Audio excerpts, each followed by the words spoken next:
గాలి, వాన, భయంకరమైన పరిస్థితులు. అలాంటి సమయంలో పడవ మునిగిపోతుందేమో, మేము నశించిపోతామేమో అని చెప్పి, పరిశుద్ధుడా నజరేయుడైన యేసు, అయ్యా మేము నశించిపోతున్నామయ్యా, మమ్మల్ని కరుణించండి అని ప్రార్థన చేశారు.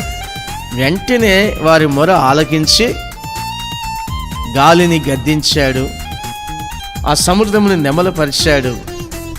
వారికి, వారి ప్రాణాలకు నెమ్మది, సమాధానం కలిగించేలాగా ఆయన సహాయం చేశాడు. ప్రతి భయం నుంచి విడిపించేవాడు పరిశుద్ధమైన దేవుడు. ఈ ఉదయము నువ్వు ఏ భయం చేత భయపడుతున్నావో, నీకు కలిగిన భయములన్నీ పోవాలని చెప్పి మోకరించు, నిలువు మోకాలు వేయి, చేతులు ఎత్తు, ఆకాశమందు ఆసీనుడైన పరిశుద్ధమైన దేవుని వైపు ఆయనకు చెప్పేసేయి. చెప్పుకొని కన్నీళ్లు కారు, హృదయపూర్వకంగా ఏడు. నువ్వు హృదయపూర్వకంగా ఏడిసి ఆయనకు చెప్పేసేయి.